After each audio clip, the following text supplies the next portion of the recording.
Ladies and gentlemen, the topic of our discourse is both simple and revolutionary. It's time to focus. Conquer your mind.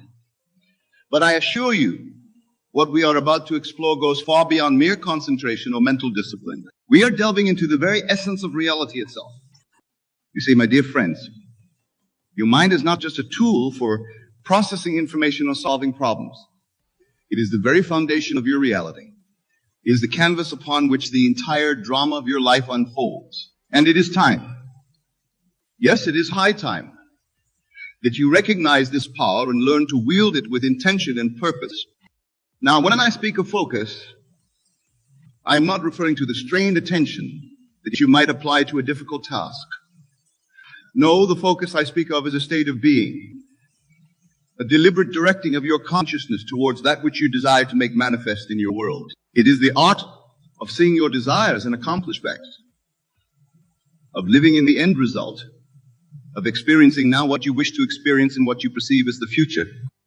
This focus, this conquering of the mind, is the key to unlocking the infinite potential that lies dormant within you.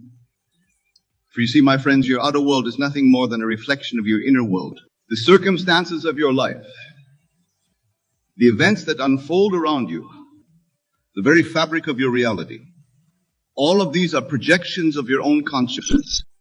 Let us pause for a moment and truly contemplate this revolutionary idea. Can you grasp the magnitude of what I am saying? Your mind, your consciousness, is not merely observing reality. Every thought, every belief, every assumption you hold is shaping the world you experience. This is why it is crucial, absolutely vital, that you learn to focus your mind, to direct your consciousness with purpose and intention.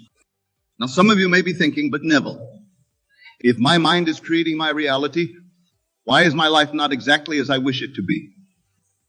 My friends, this is where the true work begins.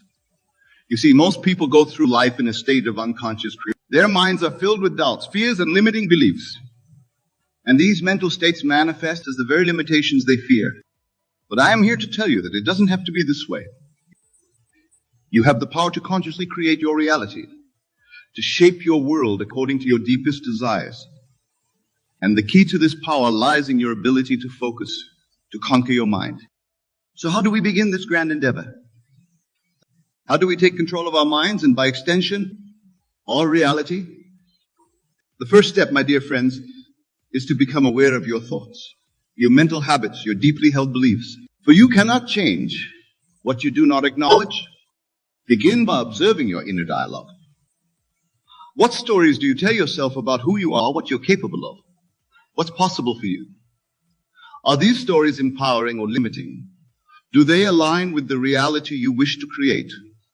Or do they reinforce the very circumstances you wish to change? This awareness is the foundation of all change. For once you become conscious of your thoughts, you gain the power to choose new thoughts. And remember, my friends, thoughts are things.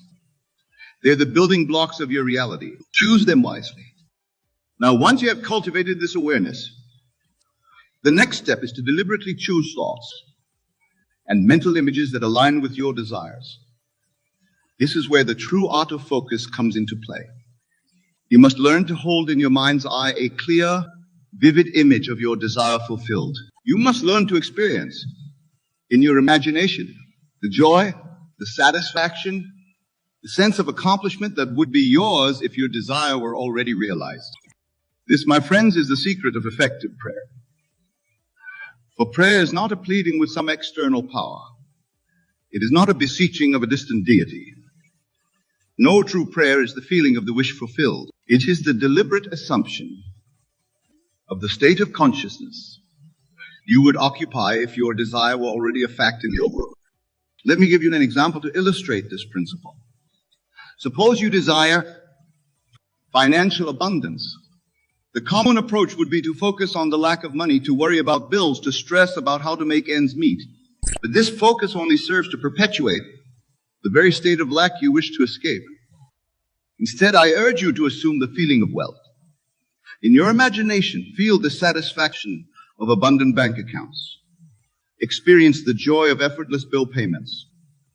Live in your mind's eye the life of someone for whom financial abundance is a natural state of being. Do this with conviction, with the assurance that what you are imagining is not a mere fantasy, but a reality that is even now coming into being. You see, my friends, your imagination is not a place to escape reality. It is the very workshop in which reality is forged. What you habitually imagine, you will inevitably experience. This is why it is crucial to guard the gates of your mind, to be selective about the thoughts and images you entertain. Now I can hear some of you thinking, but Neville, this sounds like mere positive thinking. How can simply imagining something make it real? But you see, it is not mere positive thinking. It is an assumption of the reality of that which you desire.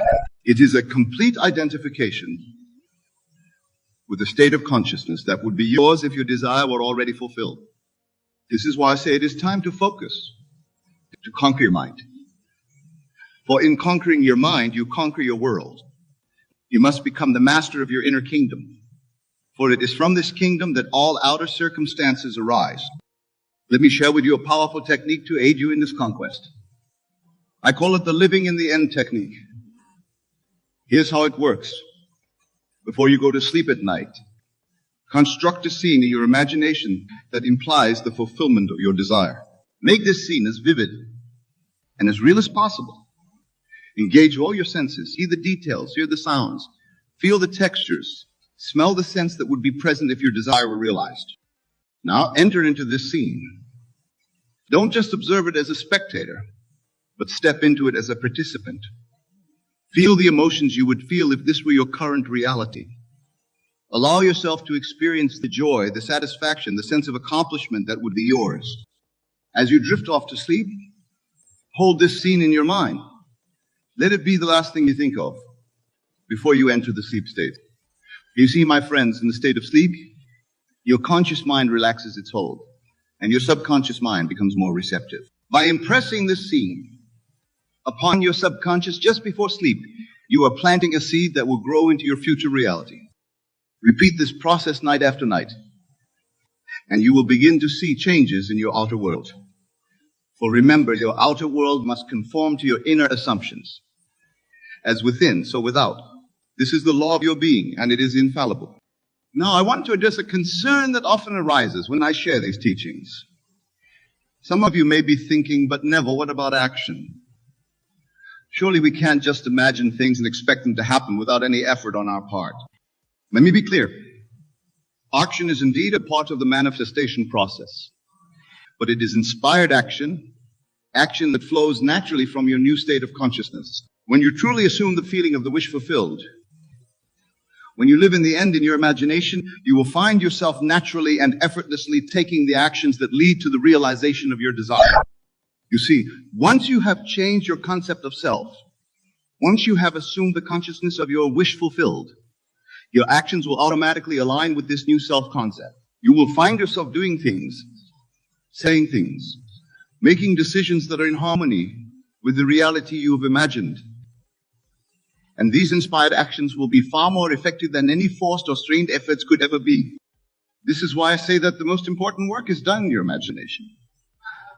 For when you change your inner world, your outer world must change to match it. This is the law of your being, and it is absolute. Now let us delve deeper into the nature of focus in mind conquest. You see, my dear friends, your mind is like a garden. The thoughts you habitually think are the seeds you plant in this garden. And like any garden, what grows depends entirely on what you plant and how you tend to it. If you allow your mind to be filled with thoughts of lack, limitation, and fear, these are the seeds you are planting. And inevitably, these seeds will grow into the very circumstances you dread. But if you consciously choose to plant seeds of abundance, of success, of joy, and fulfillment, then these are the fruits your garden will bear. This is why conquering your mind is so crucial. It is not about forcing yourself to think positive thoughts. It is about becoming the conscious gardener of your own mind.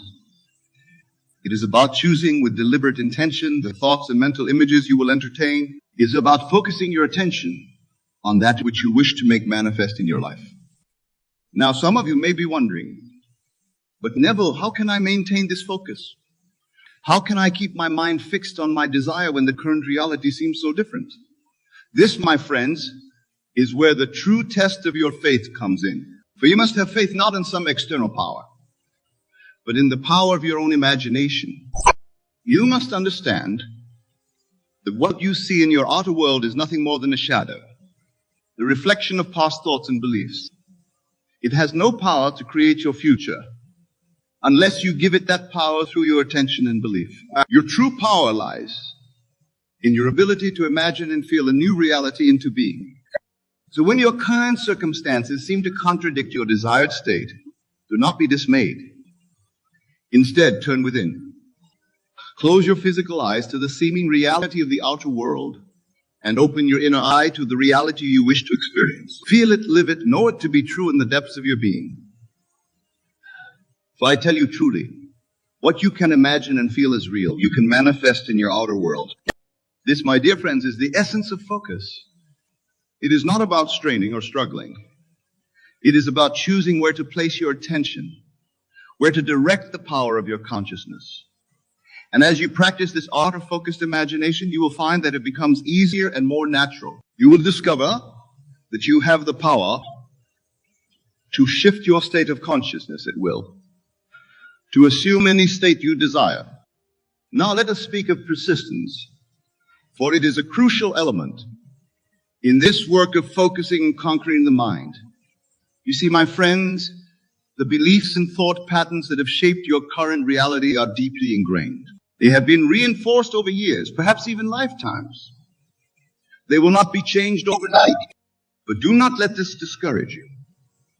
For every time you choose to focus on your desire, every time you assume the feeling of the wish fulfilled, you are weakening the old patterns and strengthening the new. You are literally reshaping the landscape of your mind, and by extension, the fabric of your reality. Think of it like carving a new path through a dense forest.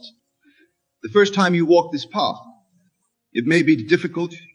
You may encounter resistance, obstacles, but with each passing, the path becomes clearer, easier to traverse, and eventually becomes the natural way, the path of least resistance. So too with your mind. At first, holding the focus on your desire may feel challenging. The old thoughts, the old beliefs may try to reassert themselves. But with persistence, with faithful attention to the reality you wish to create, the new path becomes established. The new state of consciousness becomes your natural state of being. This is why I urge you to persist in your imaginal acts. Do not be discouraged if you do not see immediate results in your outer world. Remember, you are working at the causal level of reality. The outer world must reshape itself to match your inner assumptions. And this may take time in your physical experience. But I assure you, the law is infallible. What you persist in imagining and feeling as real must and will become your reality. This is not wishful thinking, my friends. This is the very law by which the universe operates. Now let's address another aspect of conquering the mind. The management of your emotional states. You see, my dear friends, your emotions are incredibly powerful. They are the fuel that gives life and power to your thoughts and imaginal. When you combine a clear mental image with a corresponding emotion, you create a potent force for manifestation. This is why it's not enough to simply visualize your desire. You must feel it. You must experience the emotion that would be yours if your desire were already fulfilled. If you desire wealth, feel the security, the freedom, the joy that wealth would bring. If you desire a loving relationship, feel the love, the companionship, the deep connection in every fiber of your being. If you desire perfect health, feel the vitality, the strength, the well-being coursing through your body.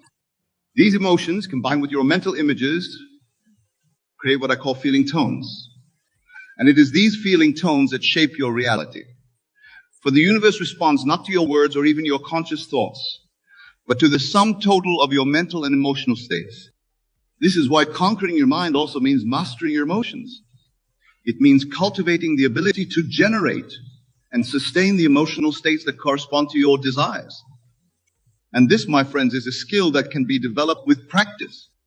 One powerful technique for this is what I call living from the end. This involves not just imagining your desire as fulfilled, but actually living your day as if it were already a reality. Make decisions, interact with others. Carry yourself in a manner consistent with the person who already has what you desire. If you're seeking a promotion at work, carry yourself with the confidence and authority of someone in that higher position. If you're manifesting improved health, move and act with the vitality and energy of a perfectly healthy person. If you're calling in your ideal partner, interact with others with the joy and openness of someone who's deeply in love. By doing this, you are not just imagining a new reality, you are embodying it. You are bringing it into being through your very way of being in the world. And as you do this, you will find that your outer world begins to shift and change to match this new state of consciousness. Now, I want to address a question that often arises when I share these teachings. Many ask, but Neville, what about other people? Can we use these techniques to change others or to make specific individuals act in certain ways? My friends, let me be clear on this point. The purpose of this work is not to control or manipulate others. It is to transform yourself, to realize the divine power within you. When you change yourself, when you assume a new state of consciousness, you will find that others naturally respond to you differently. You see, everyone in your world is yourself pushed out. They are reflections of your own consciousness. So when you change your concept of yourself, when you assume a new state of being, the people in your world must change in their behavior towards you. Not because you are controlling them, but because they are responding to the new you. This is why I say that there is no one to change but self. There is no one to command but self. For when you conquer your own mind, when you assume the consciousness as your wish fulfilled, the entire world reshapes itself to match your new self-concept. This understanding liberates you from the need to try to change others. It frees you from the frustration of attempting to manipulate external circumstances.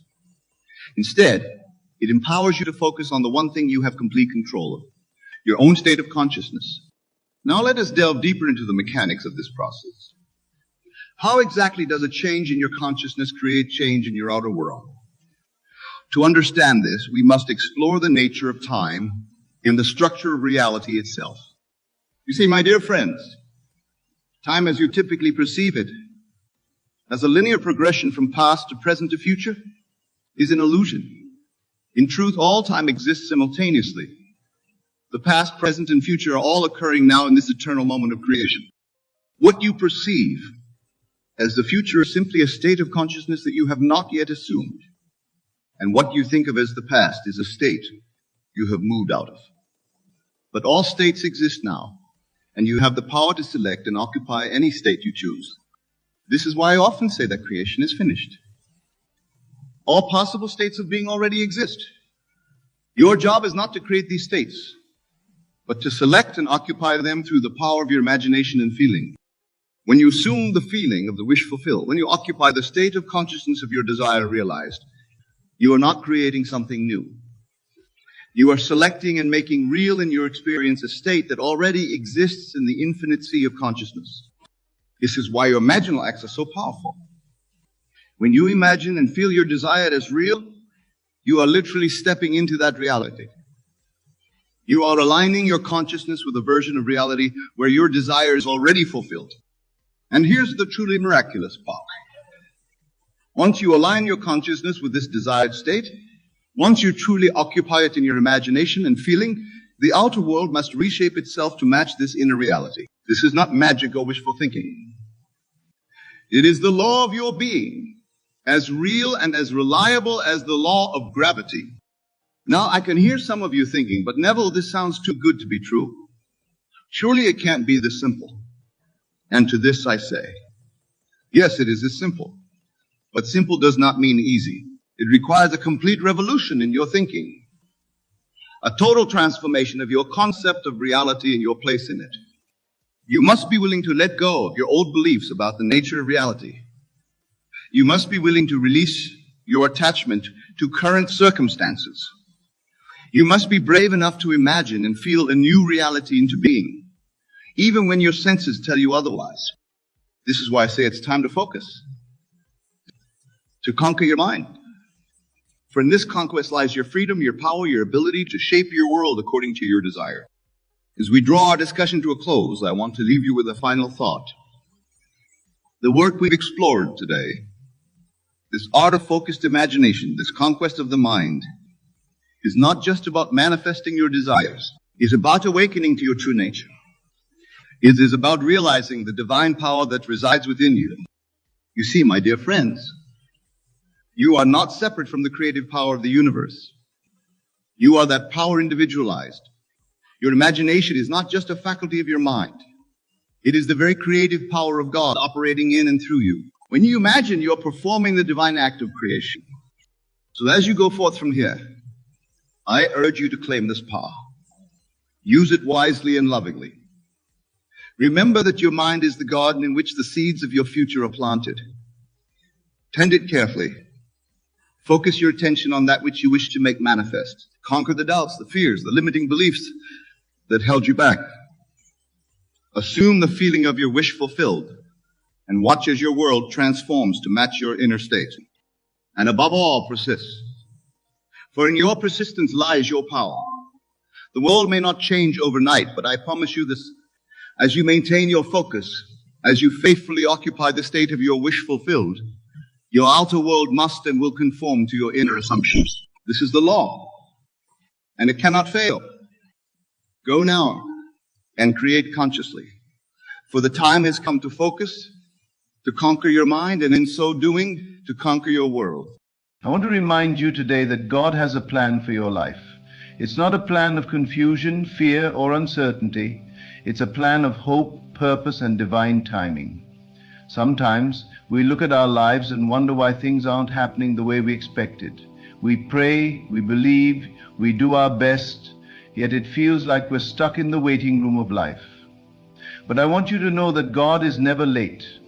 He's never behind schedule. His timing is always perfect. You may not see it right now, but every delay, every closed door, and every unexpected turn is leading you closer to the destiny He has prepared for you. The scripture says in Jeremiah 29:11, "For I know the plans I have for you, declares the Lord, plans to prosper you and not to harm you, plans to give you a hope and a future." That means before you were even born, God already laid out the blueprint of your life. He knew every challenge you would face, every victory you would celebrate, and every moment where you would have to trust Him completely. But here's the challenge. We often get impatient. We want things to happen on our timeline. We pray and expect instant results. When it doesn't happen, we start questioning.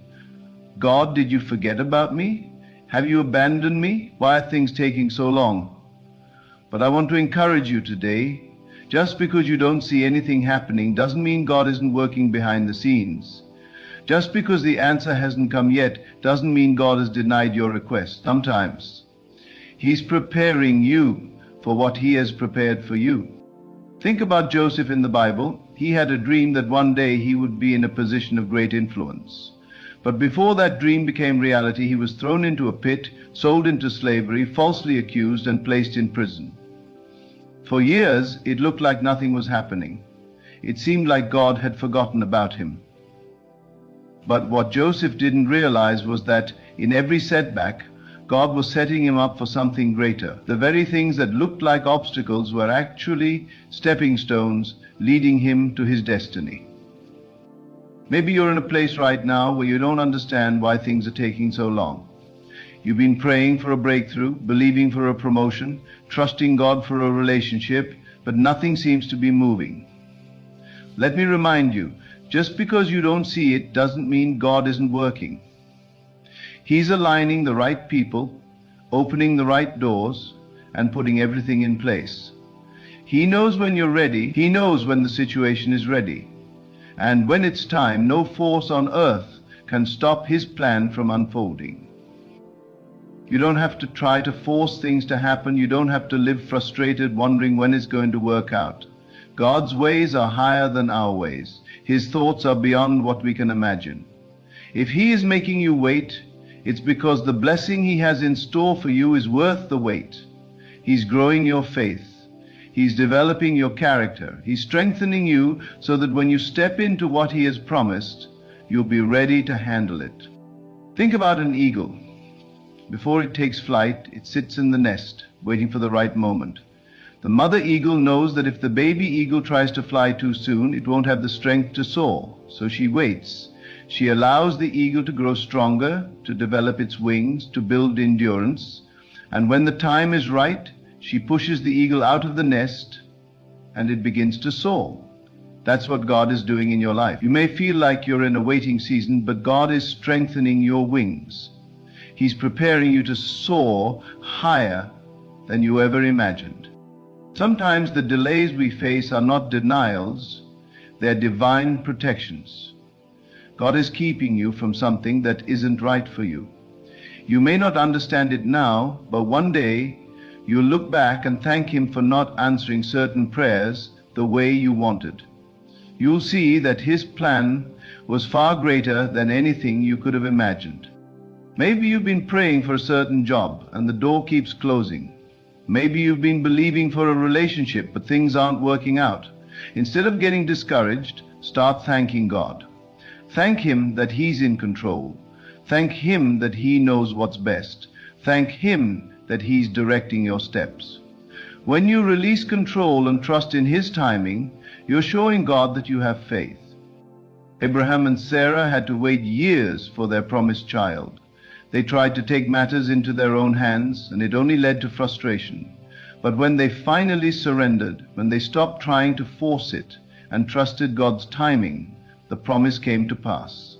If God has put a dream in your heart, if He's given you a vision for your future, don't give up just because it's taking longer than expected. The delay doesn't mean denial.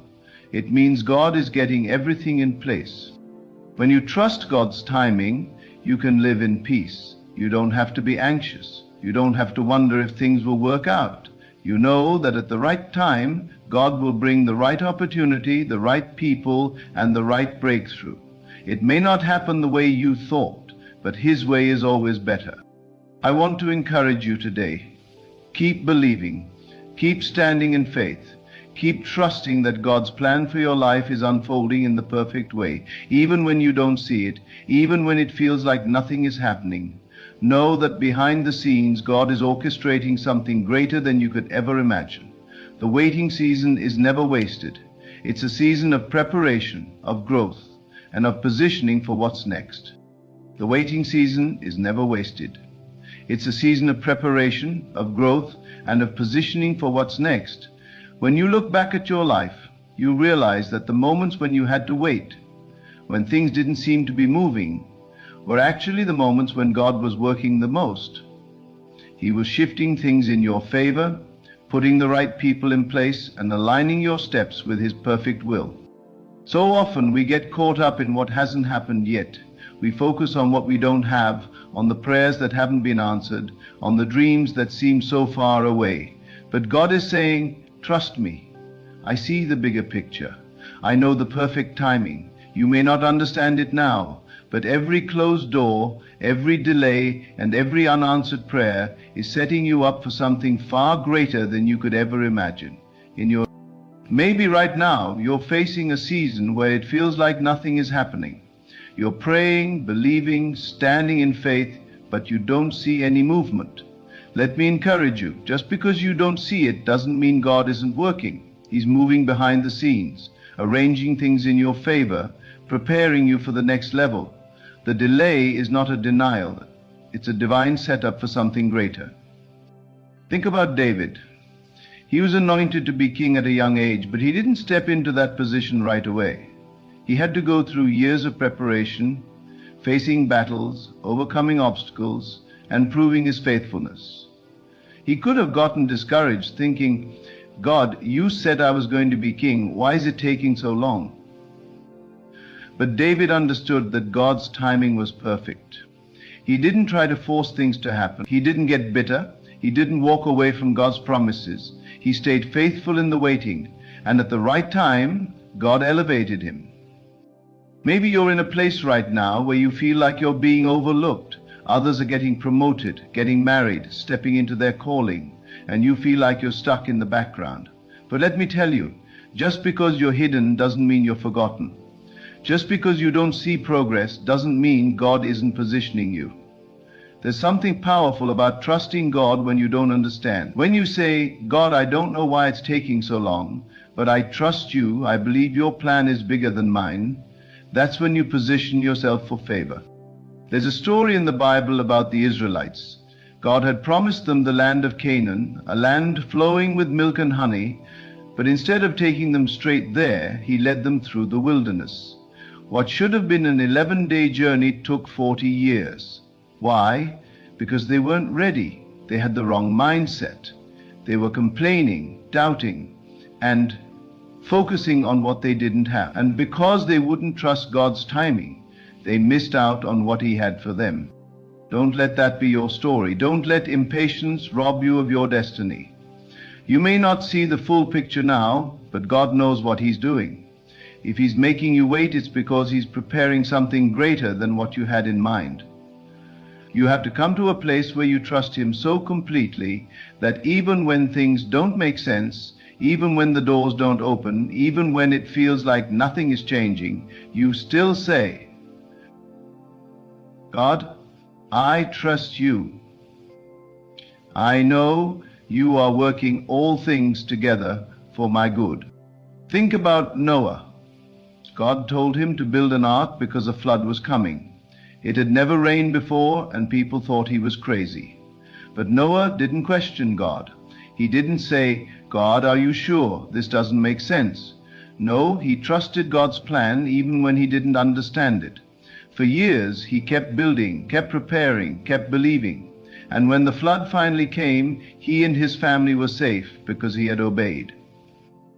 Maybe right now, God is asking you to build something. Maybe He's telling you to prepare, even though you don't see any signs of what's coming.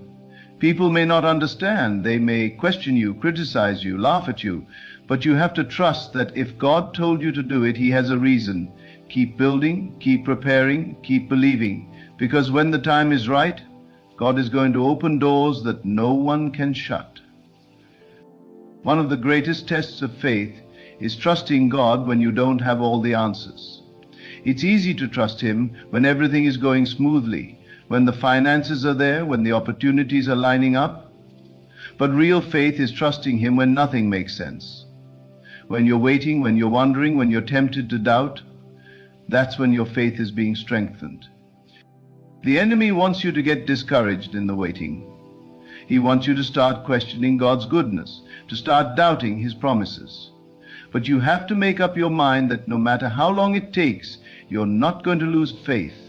You're not going to let fear, frustration, or impatience take over. You're going to stand firm, knowing that God is faithful. There are some things in life that only God can do. You can't force the right doors to open. You can't make certain opportunities happen. But you can position yourself by staying faithful, by keeping the right attitude, by refusing to give up. When you do that, you're showing God that you trust Him, and He will reward your faithfulness. I've learned that sometimes God delays things because what He has planned is bigger than what we imagined. If He gave it to us too soon, we wouldn't be able to handle it. The blessing would be too much.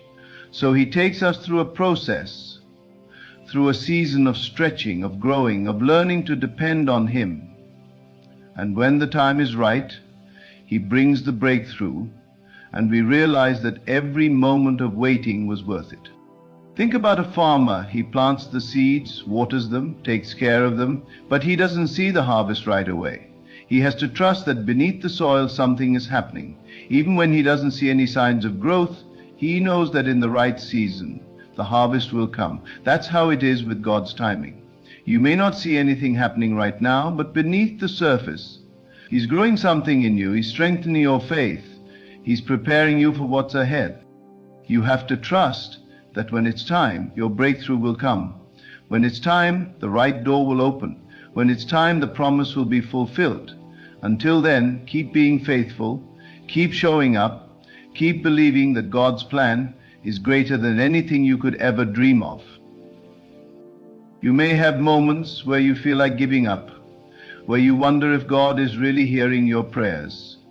But let me remind you, God is not a man that he should lie. If he said it, he will do it. If he promised it, it will come to pass. It may not happen when you want it to, but it will happen at the right time. God is saying, trust me.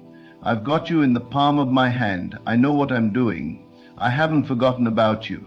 I'm leading you to something greater. You don't have to figure everything out. You don't have to have all the answers. Just trust in the one who does. He's working, he's moving, and he's leading you to a place of blessing beyond anything you could ever imagine. You may not realize it, but right now God is arranging things in your favor. He is positioning you for the breakthrough, for the opportunity, for the answered prayer. You may not see anything changing, but that doesn't mean he's not working. What he promised is still on schedule. The people you need to fulfill your destiny are already lined up. The resources, the favor, the open doors, they are on their way. During the day that you are not aware, the night. But here's the key. You have to trust his timing. If you get impatient and try to make things happen in your own strength, you may step outside of his best. Sarah and Abraham made that mistake. God promised them a child, but when years went by and nothing happened, they decided to help God out. Sarah told Abraham to sleep with her maidservant Hagar so they could have a child. It seemed like a good idea at the time, but it wasn't God's plan. That decision led to heartache, strife, and division in their family. When God gives you a promise, it's not your job to figure out how it will happen. It's not your job to force it to come to pass. Your job is to trust, to believe, and to stay faithful. God doesn't need your help to fulfill his word. He doesn't need you to manipulate circumstances or try to open doors that he hasn't opened. When it's the right time, he will make it happen, and it will be better than anything you could have arranged.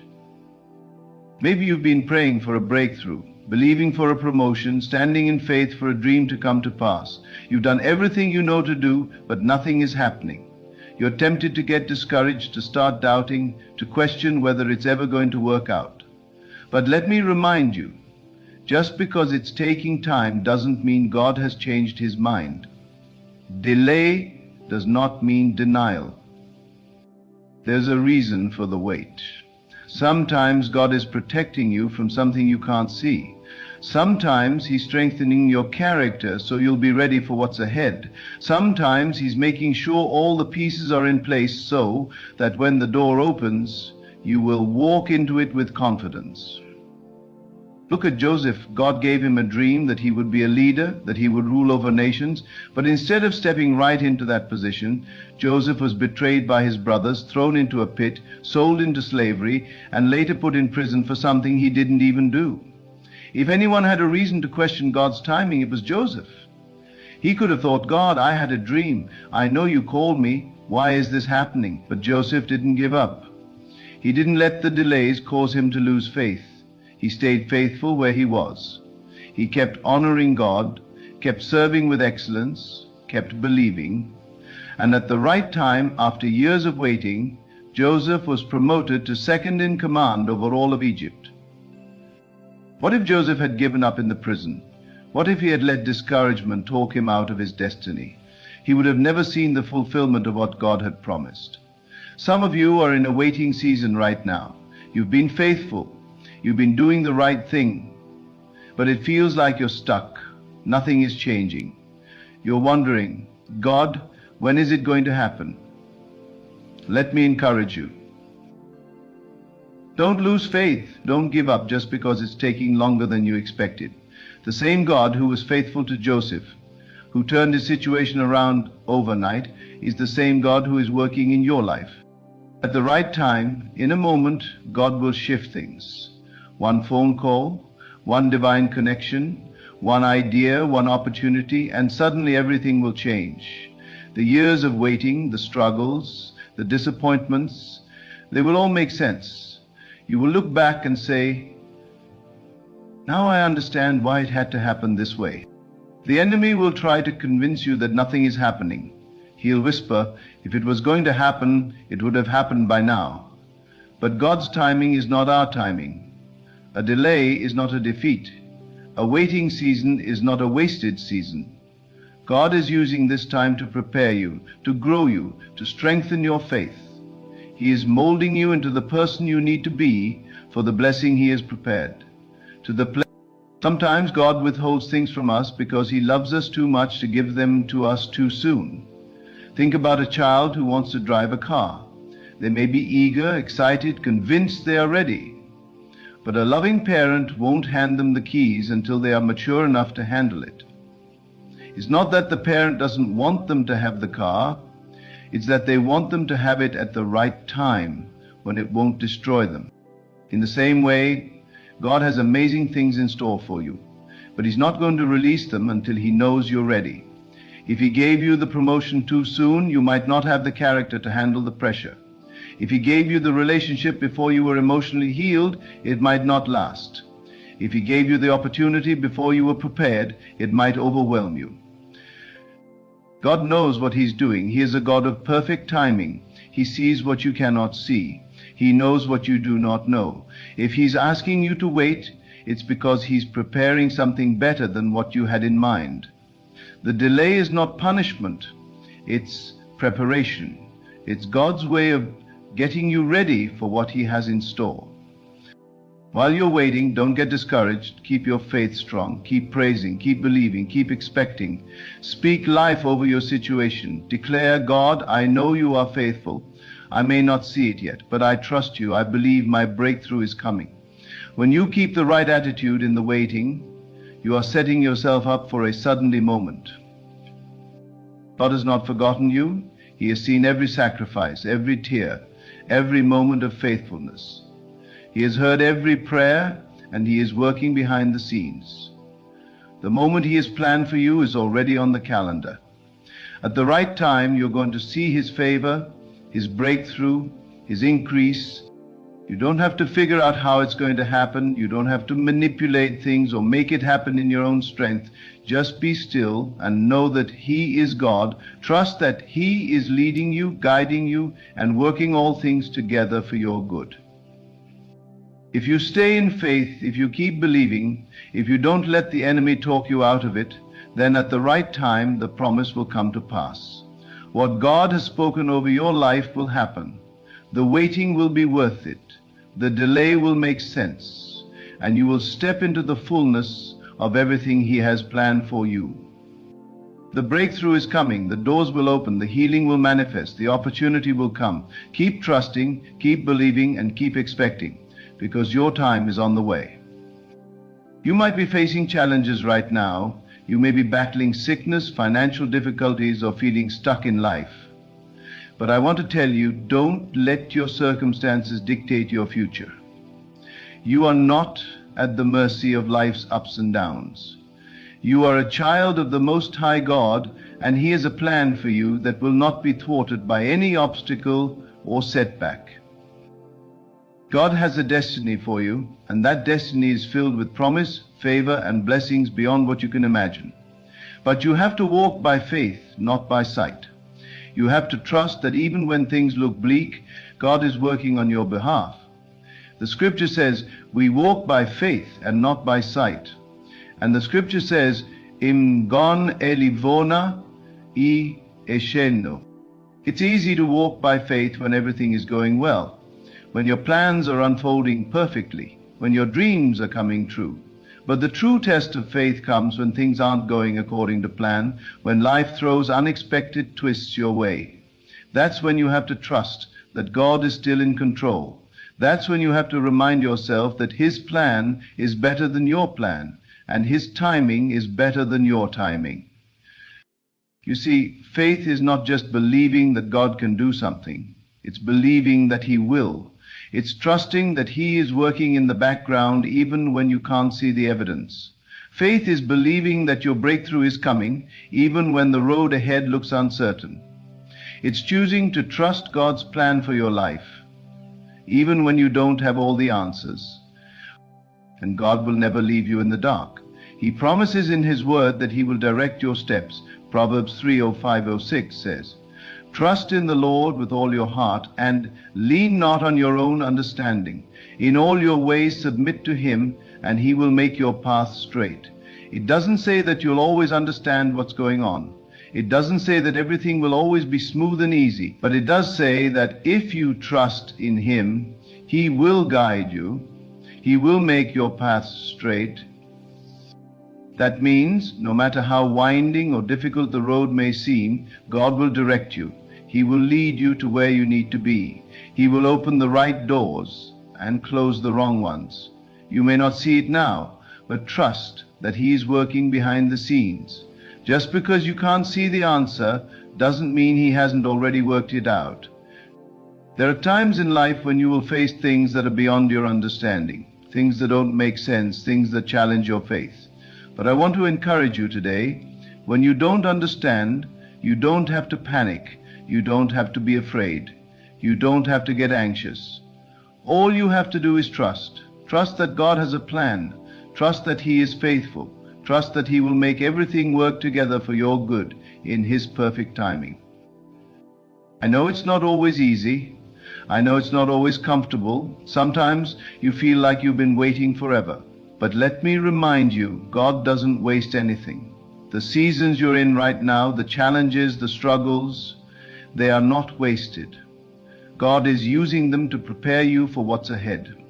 What you are going through today is part of His plan to shape you into the person you need to be. If you find yourself in a waiting season, don't get discouraged. God is not ignoring you. He is preparing you. You are in His waiting room, and in this waiting room, He is doing something deep inside of you. He is strengthening your faith. He is building your character. He is developing your patience. He is teaching you to trust Him more. And when you come out of this season, you will be stronger, wiser, and more prepared to handle the blessings that are coming your way. You see, the waiting season is not a season of stagnation. It's not a season of wasted time. It's a season of preparation. God is working in you, shaping you, molding you, making you ready for the things He has for you. Don't rush through it. Don't try to skip ahead.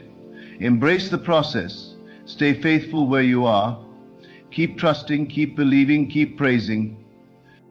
You may not understand it all right now, but trust that God has a purpose in the waiting. He's making sure you're ready for the next level. And when He opens the door, you'll be ready to step into everything He has prepared for you. In the meantime, I encourage you to keep your heart in a place of gratitude. You may not have everything you want yet, but you have everything you need. You may not see the breakthrough yet, but you have God's favor on your life. You may not be where you want to be, but you are closer than you were yesterday. And while you wait, thank Him for what He's doing in you and around you. Gratitude is a powerful thing. It shifts your perspective. It reminds you of how far you've come and how much God has already done in your life. It keeps your heart in a place of faith. It reminds you that God is good, that He is faithful, and that He has not forgotten you. One of the greatest things you can do while you wait is to keep your focus on God's promises. Don't focus on the delay. Don't focus on what's not happening. Focus on what God has already promised you. Remember His word. He says He will provide for you. He says He will heal you. He says He will open doors that no man can shut. He says He will restore what has been lost. Focus on those promises. In Philippians 4:6-7, the Apostle Paul writes, "Do not be anxious about anything, but in every situation, by prayer and petition, with thanksgiving, present your request to God, and the peace of God, which transcends all understanding, will guard your hearts and your minds in Christ Jesus." This scripture tells us not to be anxious about anything. I know it's easier said than done, but if you can trust God's plan, you can experience peace in the waiting. When you trust that God is working on your behalf, when you trust that He is arranging things in your favor, you can rest, you can relax, you don't have to worry. Let me tell you, God's peace is powerful. It's not the kind of peace the world offers. It's not the kind of peace that comes from having everything figured out or knowing how things are going to turn out. It's the kind of peace that comes from knowing that no matter what happens, God is in control. When you have that kind of peace, you can endure the waiting season. You can keep your joy, you can keep your praise, you can keep your faith. You don't have to let the uncertainty of the future rob you of the peace God has already given you. Remember, God is faithful to His promises. He will fulfill what He has spoken over your life. His plan is bigger than any setback. His timing is perfect. Trust that He is working in your life even when you don't see it. Keep believing, keep trusting, keep praising. The breakthrough you've been waiting for is on the way. The promises God has made will come to pass. And when it does, you will look back and see how God has been working behind the scenes, making all things beautiful in His time. Trust His timing. He is never late. He is always right on time. Consider for a moment those times in your life when you felt lost, uncertain, not knowing which path to take or what action to pursue. Perhaps you're in such a situation right now. The world around you may seem chaotic, options may appear limited, and the future uncertain. But I say unto you, in these very moments of apparent confusion and indecision lies your greatest opportunity for growth and manifestation. But what is this that you must do when you don't know what to do? It is not a matter of external action or logical analysis. It is a state of consciousness, a shift in your very being that aligns you with the creative power of the universe. It is about recognizing that the answer, the guidance, the path forward is already within you, waiting to be imagined into being. Let us delve deeper into this profound truth. Your outer world, every experience you have, every circumstance you encounter, is nothing more than a reflection of your inner world, your consciousness. It is a mirror faithfully reflecting back to you the sum total of your beliefs, assumptions, and most importantly, your imaginal acts.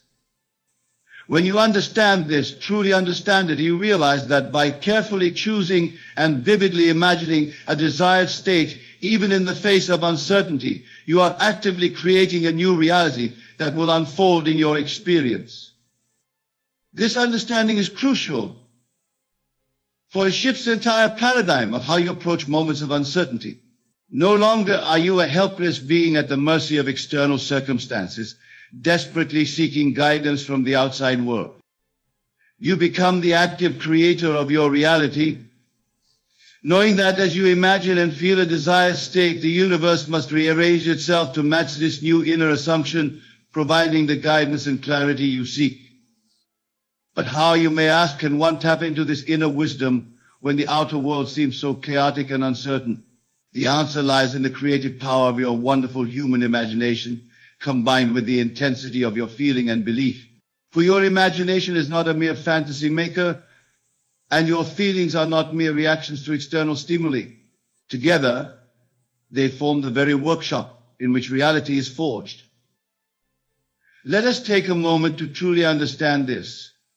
Your subconscious mind, which is one with the universal creative force, does not distinguish between what you vividly imagine and feel as true and what you actually experience in the outer world. It accepts as true whatever you feel to be true in your imaginal acts. And once it accepts an idea as true, it proceeds to bring it into manifestation in your physical reality, regardless of how uncertain or impossible the situation may seem to your rational mind. So when you find yourself in a moment of confusion, not knowing what to do, this is what you must do. Turn within to your imagination. Create a scene that implies your desired outcome has already been realized. Feel the relief, the clarity, the certain knowing the perfect path has been revealed to you. Live in this imaginal act as though it were your physical reality. This, my dear listeners, is the essence of what to do when you don't know what to do. It is about recognizing that the power to shape your reality, to find clarity in confusion, lies within you, waiting to be expressed through your conscious imaginal acts. It is about understanding that your outer world of uncertainty is nothing more than a reflection of your inner conversations and imaginal acts, which can be radically altered by assuming a new state in imagination. Consider the biblical phrase, "Be still and know that I am God." This is not a mere poetic expression or a call for passive acceptance. It is a statement of cosmic law, an invitation to recognize the power of your inner being. When you become still, when you quiet the chatter of your worried mind and enter into your imagination, you are connecting with the God presence within you, the source of all wisdom and guidance. But let me be clear, this turning within, this use of your imagination in moments of uncertainty, is not about escapism or denial of your current circumstances. It is about a total immersion in the feeling of the wish fulfilled, of the perfect solution already realized. When you truly embody this practice, you naturally assume the thoughts, feelings, and inner conversations of the person who has already received the guidance they seek. You go to sleep not as the person bound by uncertainty and confusion, but as the person who is clear, confident, and moving purposefully towards their desired outcome. Let us explore this further with an example. Imagine a person facing a critical decision in their life, perhaps choosing between two career paths, unsure of which to pursue. Their outer reality shows no clear signs of which path to take. Now imagine this person deciding to turn within, to their imagination. As they quiet their mind, they create a scene that implies they have already made the perfect choice and are thriving in their new career. They feel the satisfaction, the certainty, the joy of knowing they are on the right path. They allow this feeling to permeate every cell of their being.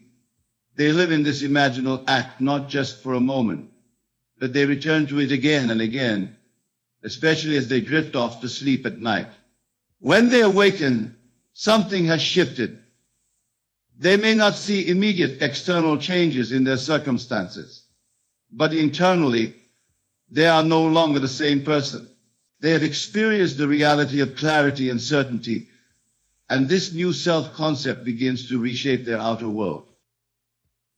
In the days and weeks that follow, they find themselves naturally drawn to information, people, and opportunities related to one of the career paths.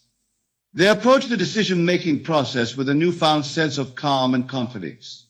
Ideas and insights that were previously obscured suddenly become clear. And as they continue to live from this state of clarity and certainty in their imagination, their outer world begins to reflect this inner knowing.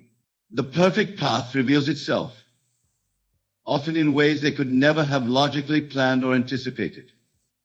This principle applies to every aspect of your life where you find yourself uncertain or not knowing what to do.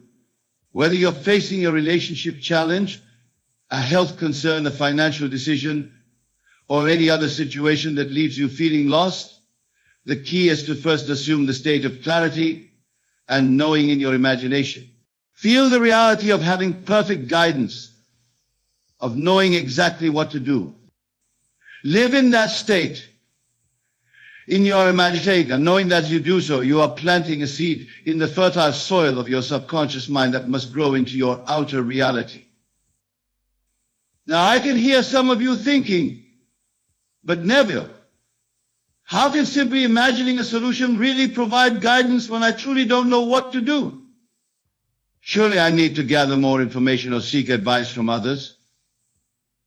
And to this I say external information and advice can certainly play a role, but they are secondary to the wisdom that comes from within.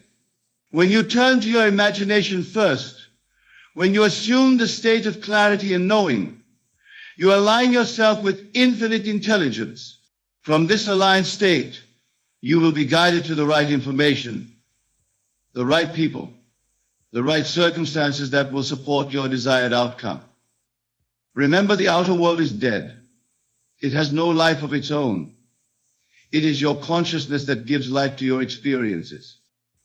When you remain in a state of confusion and uncertainty, constantly seeking answers outside yourself, you are breathing life into a reality that perpetuates that confusion. But when you turn within, when you assume the state of clarity, and knowing in your imagination, you set in motion a series of events that must culminate in the outer expression of this new inner reality. This, my dear friends, is the true secret to knowing what to do when you don't know what to do.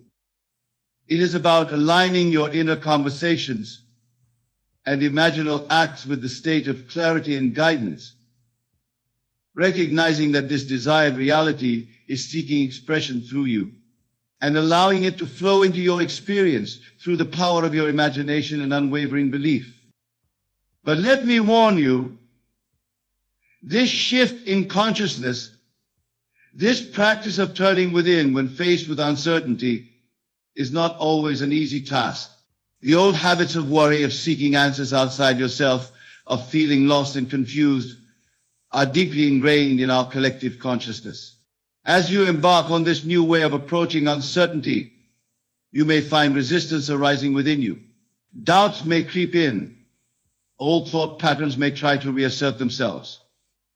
When this happens, do not fight against these thoughts and feelings. Simply observe them, acknowledge them, and then gently return to your imaginal act of clarity and knowing. For the war is not won by battling against what you don't want, but by persistently embodying what you do want.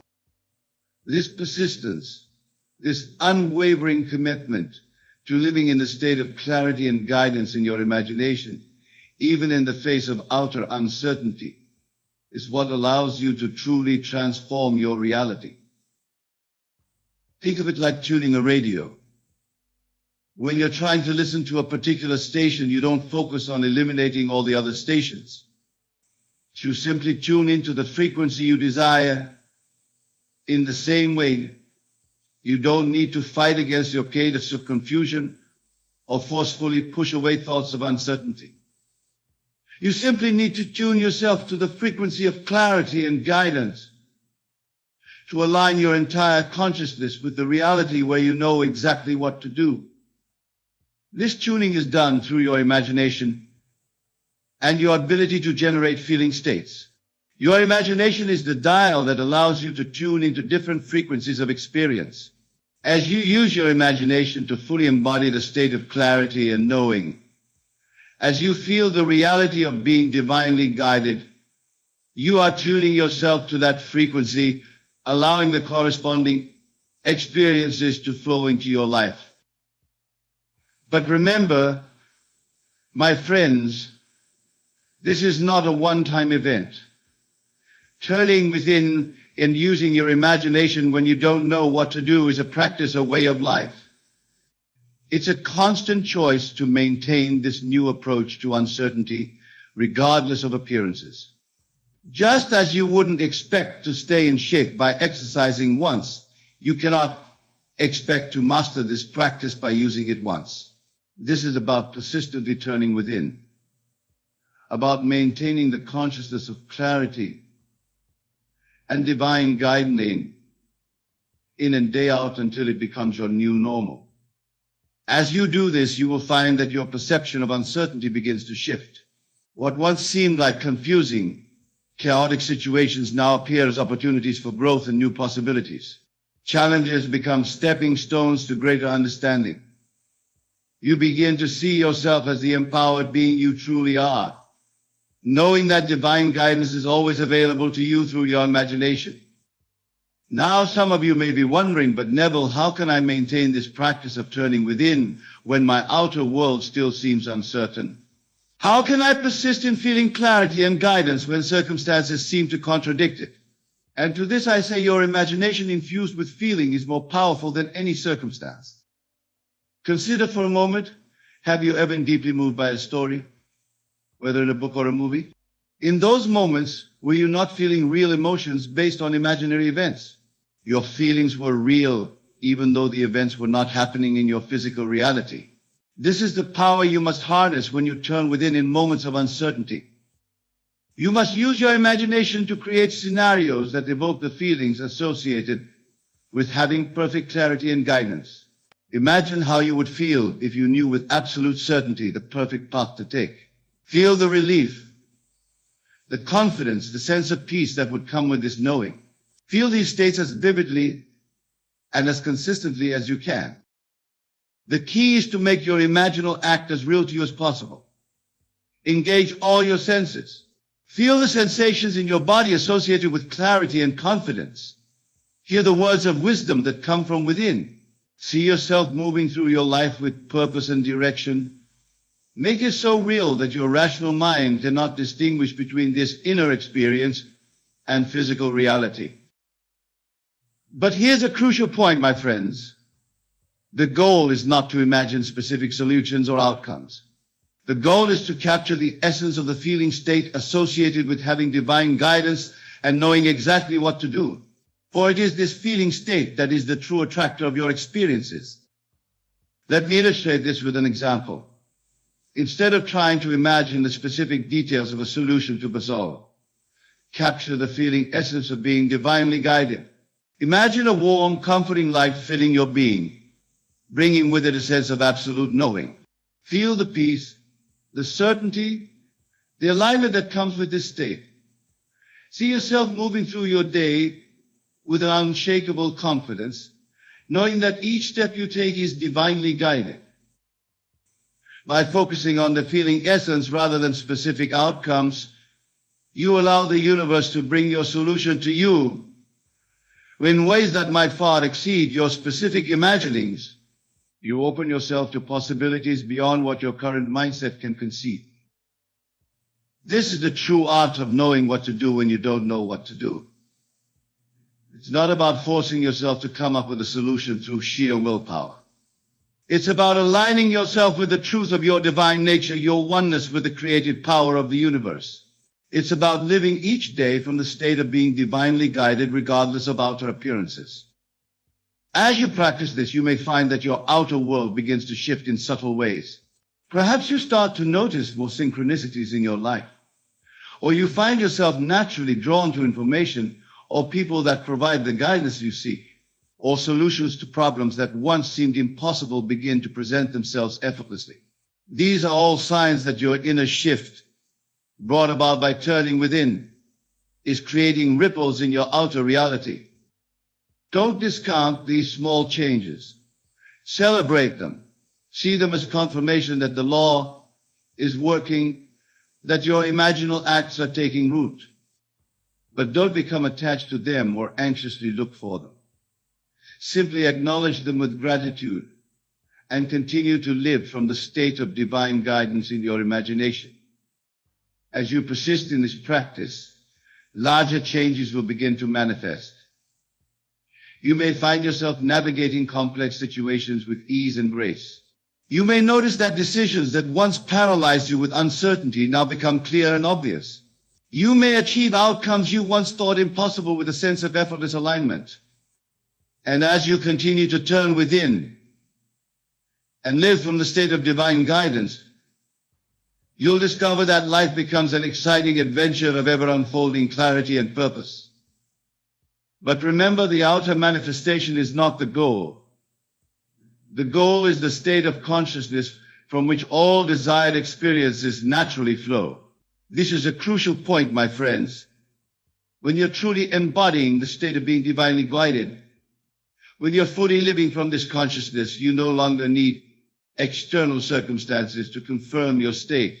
You're already whole, already complete in your knowing that you are always divinely guided. And paradoxically, it's in this state of inner assurance that you're most likely to experience a life where you always know exactly what to do. Now, some of you might be thinking, but Neville, what about action? Don't we need to do things in the physical world to find solutions and make decisions? And to this I say, yes, action is part of the process. But it's inspired action, not anxious doing. When you're consistently turning within and living from the state of divine guidance, ideas and opportunities will naturally present themselves to you. You'll feel inspired to take certain actions, to move in certain directions. These actions won't feel like struggle or effort. They'll feel natural, joyful, almost effortless. This is the difference between trying to figure things out through sheer mental effort and allowing solutions to unfold naturally. When you're trying to force clarity, actions feel stressful, born out of fear and uncertainty. When you're living from the consciousness of divine guidance, actions flow naturally from your aligned state, guided by an inner wisdom that knows exactly what steps to take. Consider the example of a river flowing to the sea. The river doesn't strain to find its path. It doesn't force its way through obstacles. It simply flows, naturally finding the path of least resistance. You, my dear listeners, are no different. When you align yourself with the consciousness of divine guidance through your imagination, you allow your life to unfold naturally and beautifully, always knowing the perfect steps to take. But let me be clear, this state of allowing is not passive. It requires an active use of your imagination, a deliberate and focused embodiment of the state of being divinely guided. It requires faith, not blind faith in external circumstances, but faith in the creative power of your consciousness and your ability to always know what to do through your connection with infinite intelligence. This faith is not about believing that you'll figure things out someday in the future. It's about knowing that you are divinely guided now in this very moment, and that your outer world must inevitably conform to this new inner reality. As you cultivate this faith, as you persist in turning within and living from the state of divine guidance, you'll begin to see evidence of always knowing what to do in your outer world. These signs may start small, an unexpected insight that solves a problem, a chance encounter that provides exactly the information you need, a sudden clarity about a decision you've been struggling with. Do not discount these signs, no matter how small they may seem, for they are confirmation that your inner world, shaped by your imaginal acts, is indeed shaping your outer reality. They are breadcrumbs leading you to the full realization of a life where you always know is now exactly what to do, even in the face of apparent uncertainty. As we near the conclusion of our discussion, I want to address a common concern that arises when people first encounter this teaching. Many worry that turning within and relying on their imagination for guidance might somehow disconnect them from reality or lead to impractical decisions. But I assure you, my friends, the opposite is true. When you truly understand the principle of turning within for guidance, you realize that you are not separate from reality. You are the creator of your reality. As you elevate your own consciousness by connecting with the divine guidance within, you are elevating your ability to navigate the physical world with grace and wisdom. Imagine for a moment that you are standing before a vast ocean. The waves crash upon the shore, each one unique, yet part of the greater whole. You, my dear listener, like that ocean, boundless, powerful, and filled with untapped potential. But how often do you recognize this truth? How often do you look within and acknowledge the divine spark that resides in your very being? Too many of us spend our days feeling adrift, lost in a sea of external circumstances and opinions. We allow the noise of the world to drown out the whispers of our own inner wisdom. But I say to you now with absolute certainty that the key to finding your way to unlocking the treasures of your true self lies not in the outside world, but within you. To focus on yourself is not an act of selfishness, as some might have you believe. No, it is the most profound act of love and respect you can offer to the world. For when you tend to the garden of your own soul, you cultivate beauty in abundance that naturally overflows to all those around you. Consider the acorn. Within its humble shell lies the blueprint of a mighty oak. It does not look to other trees to know how to grow. It does not seek permission from the forest to reach for the sky. It simply turns inward, taps into the wisdom encoded in its very essence, and becomes what it was always meant to be. You, my friend, are no different. Within you lies the seed of greatness waiting to be nurtured and brought forth into the world. But to do so, you must first recognize and embrace this fundamental truth. You are the author of your own story, the creator of your own reality. The feeling of being lost stems from a disconnection from your true self. It is the result of looking outward for answers that can only be found within. When you focus on yourself, you begin to peel away the layers of conditioning and false beliefs that have obscured your vision. You start to hear the quiet voice of your intuition, guiding you towards your true path. Let us delve deeper into this concept. Imagine your mind as a vast, unexplored territory, mountains of untapped potential, valleys of hidden talents, rivers of creativity flowing through the landscape of your consciousness. By focusing on yourself, you become the intrepid explorer of this inner world. Each day becomes an opportunity for discovery, for unearthing the treasures that lie dormant within you. But how, you may ask, does one begin this journey of self-focus? The answer, my dear friends, lies in the power of your imagination. For your imagination is not mere fantasy or idle daydreaming. It is the very workshop of creation, the place where your desires and your reality intersect. When you feel lost, close your eyes and imagine yourself as you truly wish to be. See yourself confident, purposeful, radiating with inner peace and joy. Feel the sensation of being that person, of embodying those qualities. For in that moment of imagination, you are planting the seed of your future self in the fertile soil of your subconscious mind. This is not mere positive thinking or wishful daydreaming. This is the deliberate use of your God-given faculty of imagination to reshape your self-concept and consequently your entire world. For as within, so without. The world you experience is but a reflection of your inner state of being. To focus on yourself means to take responsibility for this inner world. It means to carefully tend to the garden of your mind, pulling out the weeds of doubt and fear, and planting the seeds of faith and possibility. It means to be vigilant about the thoughts you entertain, the emotions you cultivate, and the beliefs you hold dear. Many of you have been taught that to focus on yourself is somehow wrong or selfish. But I say to you, it is the highest form of service you can offer to the world. For how can you give what you do not possess? How can you lead others out of the darkness if you yourself are lost? By focusing on your own growth, your own alignment with your highest self, you become a beacon of light for others to follow. Consider the great leaders and visionaries throughout history. They did not achieve greatness by conforming to the expectations of others or by losing themselves in the opinions of the masses. No, they dared to look within, to trust their own inner guidance, and to bring forth the unique gifts that only they could offer to the world. You, my dear listener, have a unique purpose, a divine mission that only you can fulfill. But to discover and live this purpose, you must first come home to yourself. You must learn to silence the external noise and listen to the whispers of your own heart.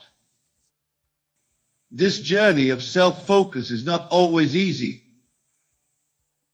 It requires courage to face your fears, to confront the limiting beliefs that have held you back.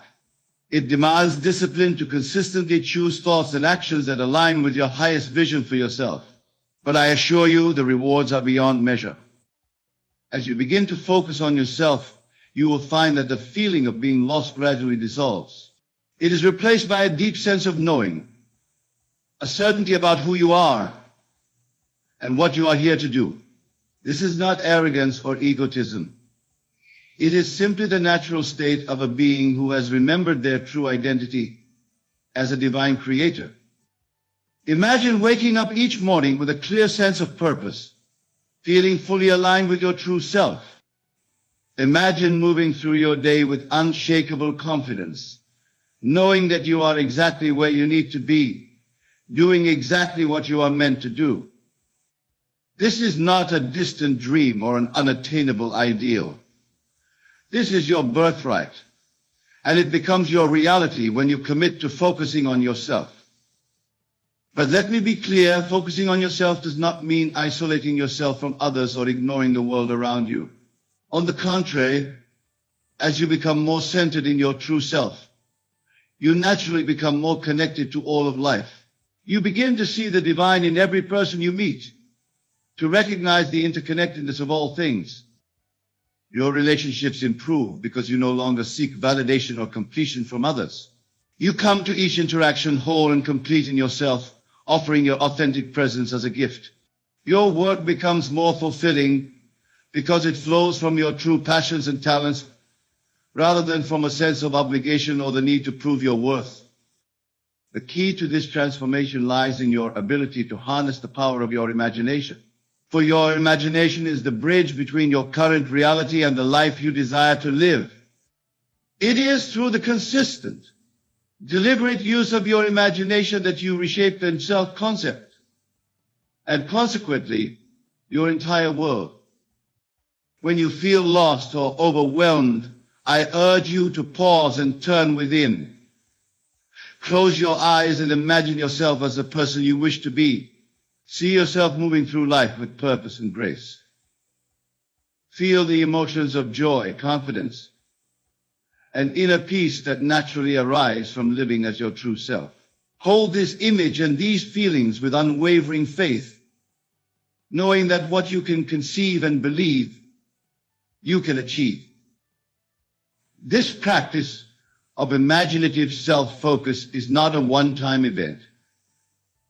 It is a way of life, a continuous process of aligning your thoughts, feelings, and actions with your highest vision for yourself. It requires persistence and patience, for the outer world does not always change overnight. But I assure you, as you remain faithful to this inner work, your outer world will inevitably conform to your new self-concept. Remember, the feeling of being lost is merely a sign that you have temporarily disconnected from your true self. It is an invitation to turn inward, to reconnect with the wisdom and power that reside within you. Embrace this feeling as a catalyst for growth, as an opportunity to deepen your self-knowledge and strengthen your faith in your own divine nature. As you focus on yourself, you may encounter resistance, both from within and without. Old habits of thinking and behaving may try to reassert themselves. Others in your life may not understand or support your journey of self-discovery. But do not let these obstacles deter you.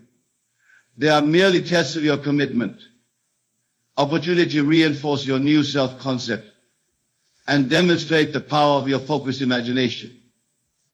Think of yourself as a sculptor, chiseling away at a block of marble to reveal the masterpiece within. Each day, with each thought and action, you are sculpting your life, revealing more and more of your true self. The feeling of being lost diminishes with each stroke of the chisel, with each act of self-focus and self-alignment. But remember, my dear friends, this work of self-focus is not about reaching a final destination. It is not about becoming a perfect, flawless version of yourself. It is about embracing the journey of continuous growth and self-discovery. It is about falling in love with the process of becoming, of unfolding more and more of your infinite potential. As you focus on yourself, you will find that your definition of success changes. No longer will you measure your worth by external standards or the opinions of others. Instead, you will find fulfillment in being true to yourself, in expressing your unique gifts, in living each day with authenticity and purpose. The world needs you to focus on yourself. It needs you to stop feeling lost and to step into the fullness of who you truly are.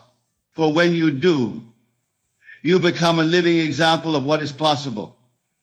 You inspire others to look within themselves, to uncover their own hidden treasures.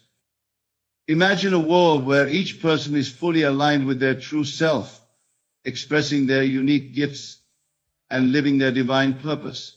This is not a utopian fantasy.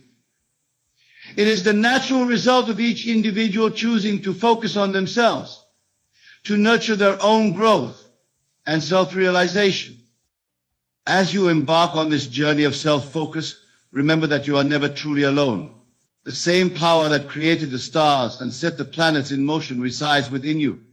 It is always available to guide you, to support you, to illuminate your path. Trust in this power. Lean into it.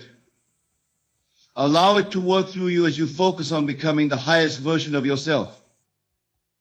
The feeling of being lost is not your natural state. It is a temporary condition that arises when you forget your true identity, when you look outside yourself for direction and validation. But I say to you now, everything you need is already within you. The answers you seek, the peace you crave, the purpose you long for, all of these are waiting to be discovered within the depths of your own being. To focus on yourself is to embark on the greatest adventure of your life. It is a journey of self-discovery, of self-creation, of self-realization. It is the path to true freedom, to unshakable peace, to boundless joy. And it begins with a simple choice, the choice to turn inward, to trust your own inner guidance, to believe in the power of your own imagination. As you make this choice day after day, moment by moment, you will find that the feeling of being lost gradually fades away. It is replaced by a deep sense of knowing, a certainty about who you are and why you are here. You begin to move through life with grace and ease, fully present in each moment, fully expressing your unique gifts. But let me caution you, this journey of self-focus is not always comfortable. It will challenge you to confront your fears, to question your long-held beliefs, to step out of your comfort zone. There will be moments of doubt, moments when the old feeling of being lost tries to reassert itself. In these moments, remember that discomfort is often a sign of growth. Embrace it as evidence that you are expanding, evolving, becoming more of who you truly are. As you focus on yourself, you may find that certain relationships or situations in your life begin to change. This is natural and necessary. Just as a snake must shed its old skin to grow, you too must be willing to let go of anything that no longer serves your highest good. Trust in this process of renewal and transformation. Know that as you align more fully with your true self, you naturally attract people and circumstances that support your growth and reflect your new self-concept. Remember, my dear friends, that to focus on yourself is not a selfish act. It is the most loving thing you can do for yourself and for the world. For as you nurture your own growth, as you cultivate your own inner peace and joy, you naturally become a source of inspiration and upliftment for others. Your very presence becomes a blessing, a reminder to all who encounter you of their own divine potential. So I urge you, stop searching outside yourself for direction or validation. Stop allowing the opinions and expectations of others to dictate your path. Turn within and focus on yourself. Explore the vast landscape of your own consciousness. Uncover the treasures that lie hidden within you. Trust in the wisdom of your own heart, in the power of your own imagination. As you do this, you will find that the feeling of being lost becomes a distant memory. It is replaced by a deep sense of purpose, a knowing that you are exactly where you need to be, doing exactly what you are meant to do. You move through life with grace and ease, fully present in each moment, fully expressing your unique gifts. This, my dear friends, is what it means to truly live. This is what it means to fulfill your purpose. And it all begins with the simple yet profound choice to focus on yourself, to believe in your own inherent divinity, to trust in the power of your own imagination to shape your reality. So I say to you now, with all the love and conviction in my heart, focus on yourself. Stop feeling lost. Embrace the magnificent being that you truly are. Step into the fullness of your divine potential. For in doing so, you not only transform your own life, but you contribute to the transformation of the entire world. Remember, you are not here by accident. You are not a random collection of cells and experiences. You are a divine being, created in the image and likeness of God, endowed with the power to create your reality through the focused use of your imagination. Embrace this truth. Live from this understanding and watch as your life unfolds in ways more beautiful and miraculous than you ever dared to dream. As we draw this talk to a close, I want you to take a moment to reflect on what you've heard. Feel the truth of these words resonating within you. Recognize that the power to change your life, to find your purpose, to stop feeling lost has always been within you. It is not something you need to acquire or achieve. It is your birthright, waiting to be claimed. From this moment forward, commit to focusing on yourself with unwavering dedication. Commit to nurturing your inner world, to cultivating thoughts and feelings that align with your highest vision for yourself. Commit to using your imagination deliberately and consistently to shape your self-concept, and consequently your reality.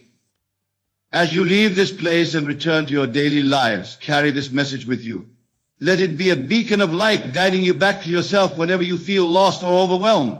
Remember that within you lies infinite potential, waiting to be expressed. You are the author of your own story, the creator of your own reality. Focus on yourself, my dear friends. Stop feeling lost. Step into the magnificence of who you truly are. For in doing so, you not only transform your own life, but you become a living example of what is possible for all of humanity. You become a light in the world, illuminating the path for others to follow. Go forth with confidence, with faith, with an unwavering commitment to your own growth and self-realization. Know that as you focus on yourself, as you align more fully with your true nature, you naturally fulfill your divine purpose. You become a blessing to the world simply by being your authentic self. Remember, the feeling of being lost is not your natural state. It is merely a sign that you have temporarily forgotten who you truly are. But now you know the truth.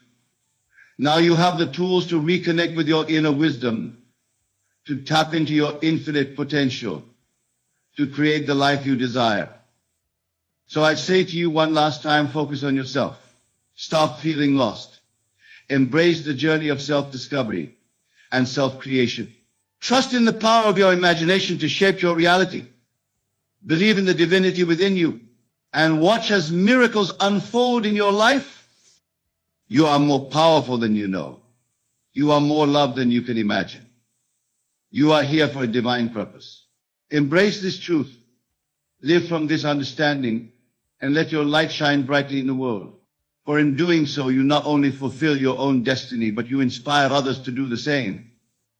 Go now with my blessings and with the full knowledge of your own divine nature.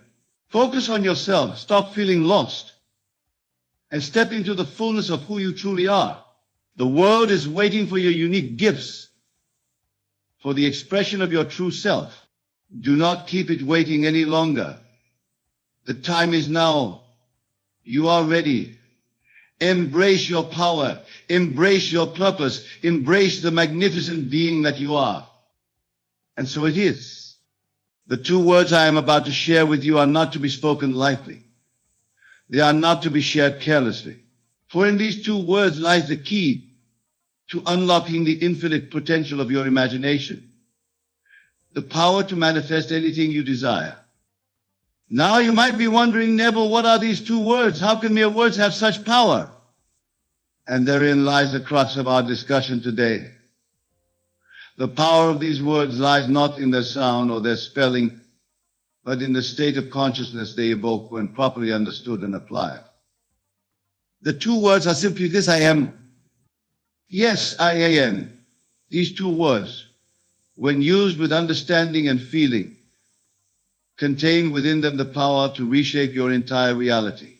For you see, whatever follows I am in your thoughts and speech becomes your reality. It is the gateway through which you define yourself and your world. But remember, I cautioned you not to tell anyone.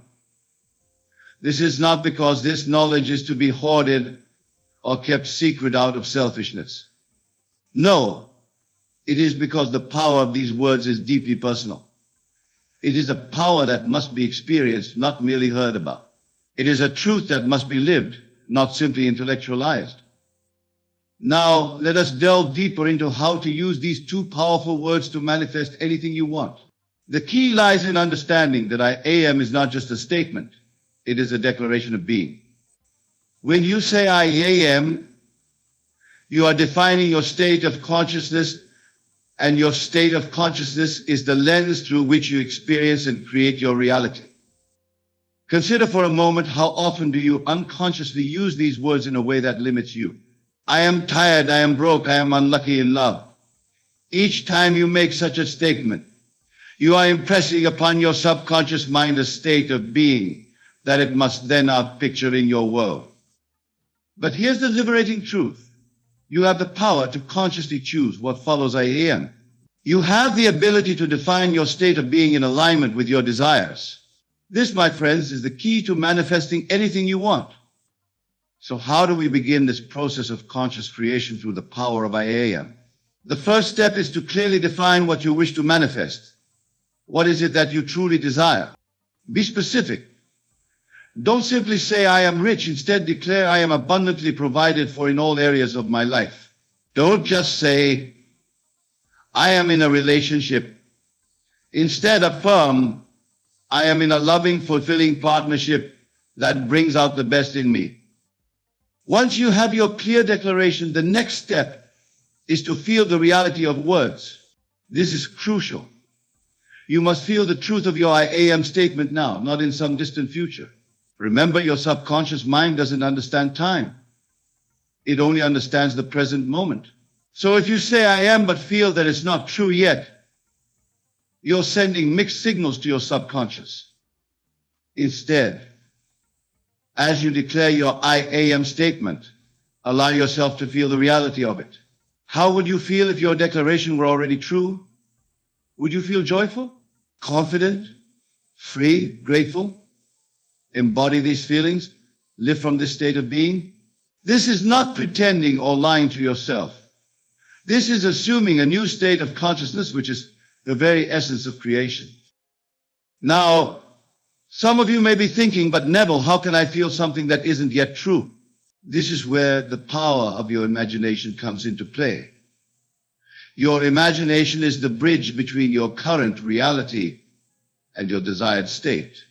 It is through your imagination that you can step into the feeling of your I am statement, even before it manifests in the physical world. Your imagination is not a flight of fancy or a frivolous faculty. It is the very workshop wherein you fashion your future. When you imagine, you are experiencing reality at its most fundamental level. You are engaging with the pure potential of consciousness, shaping it with your attention and your assumption. To use your imagination effectively in conjunction with your I am statements, you must first quiet your conscious mind. The chattering of your daily thoughts, your worries, your doubts, these must be silenced. Enter a state of relaxation, a state akin to sleep, but in which you remain consciously aware.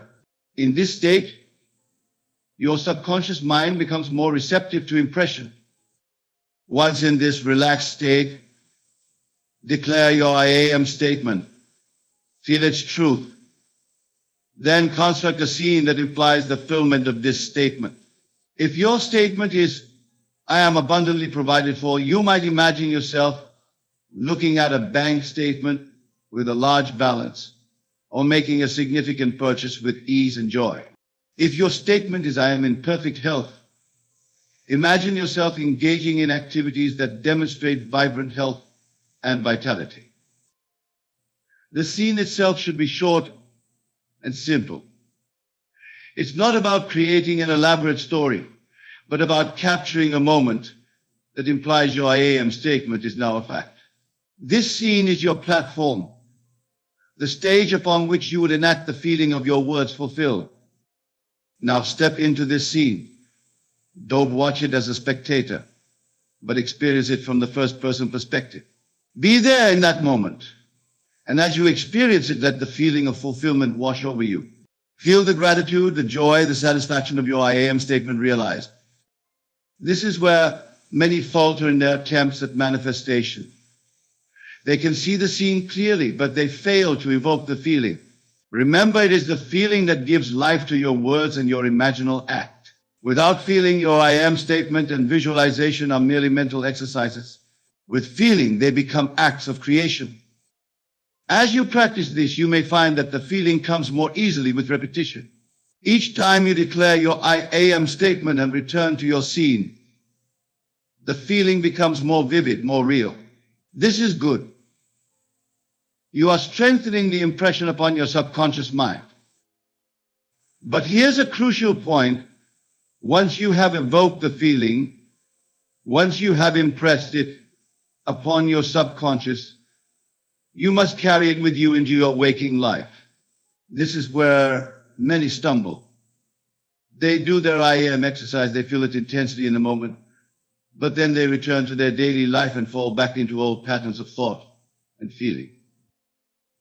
To manifest anything you want, to truly harness the power of I am, you must maintain the feeling of your words fulfilled, even in the face of contradictory evidence.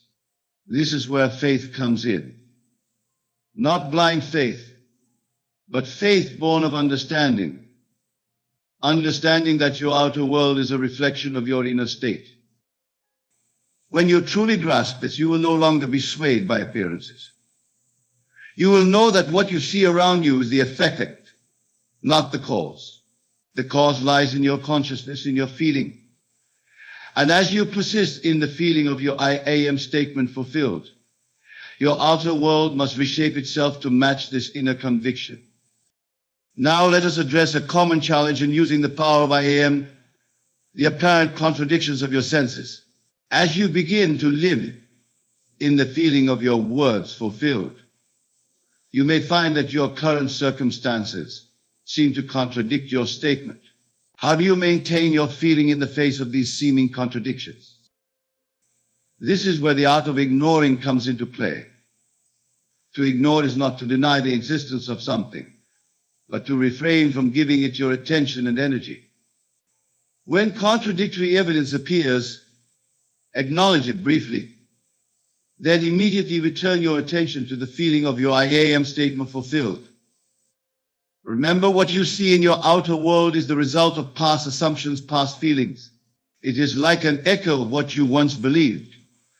Your task now is to give more attention, more importance, more reality to your new I am statement than to these outdated circumstances. This practice requires mental discipline. It requires you to stand firm in your new assumption even when your senses argue against it. But remember, your senses only show you what has been, not what can be. Your imagination, informed by your I am statement, shows you what will be. As you persist in maintaining the feeling of your words fulfilled, even in the face of contradictory evidence, you will begin to see changes in your outer world.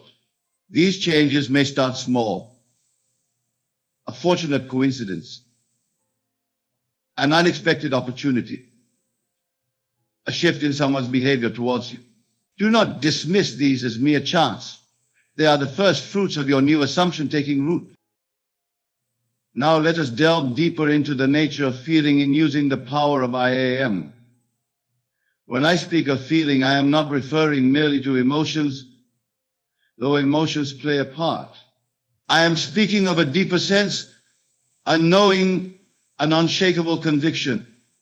It is the difference between saying I am successful and knowing in the very core of your being, I am successful. This feeling, conviction, is not something you can fake or force. It arises naturally when you have successfully impressed your I am statement upon your subconscious mind.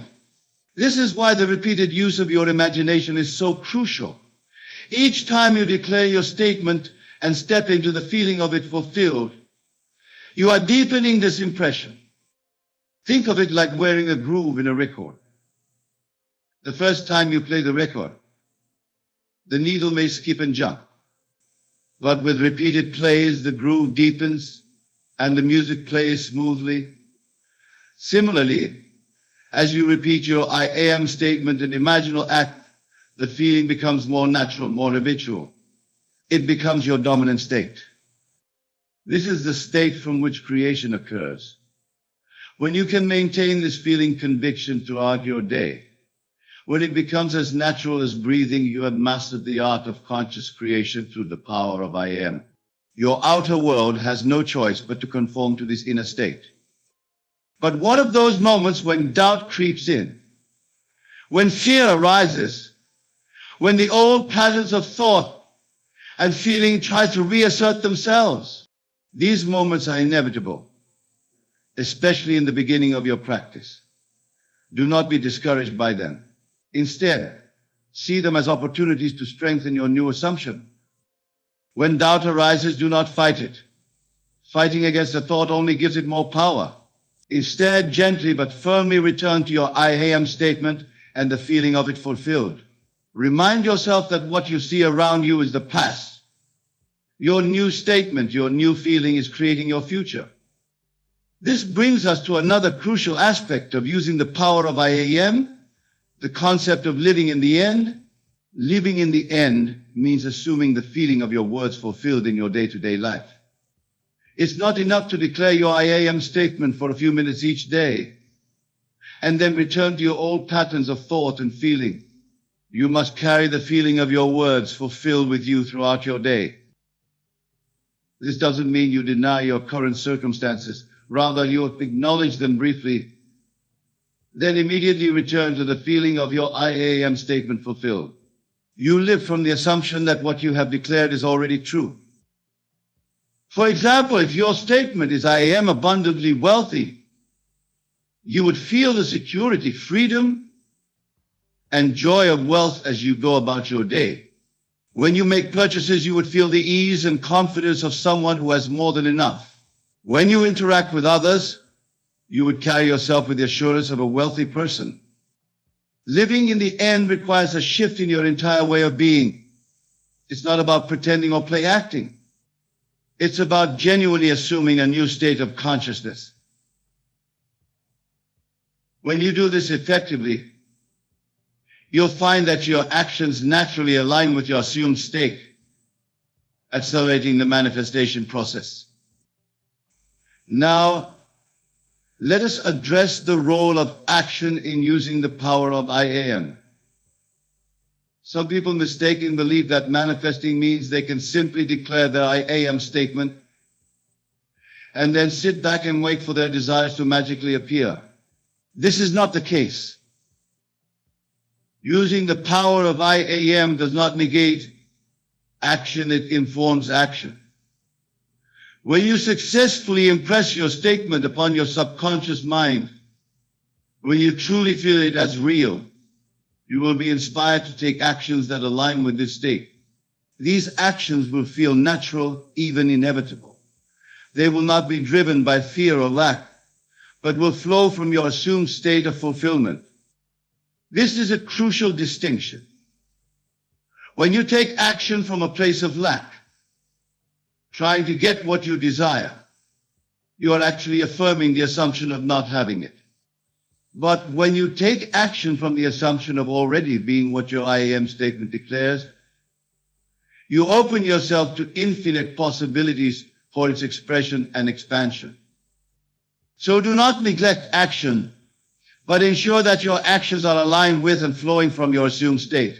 Let your feeling guide your actions rather than hoping your actions will create the feeling. This alignment of inner state and outer action is key to manifesting anything you want. Now let us explore the concept of detachment in relation to using the power of I am. Detachment doesn't mean you don't care about your desire. Rather, it means you're not anxiously attached to seeing immediate results, or figuring out how your desire will manifest. When you're truly living in the end, you can declare your I am statement and feel its reality without constantly looking for signs of its manifestation. You trust in the process, knowing that as you maintain the feeling of your words fulfilled, they must inevitably express themselves in your outer world. Detachment allows you to live in the present moment while holding your assumed state. It frees you from the anxiety and doubt that can slow down the manifestation process.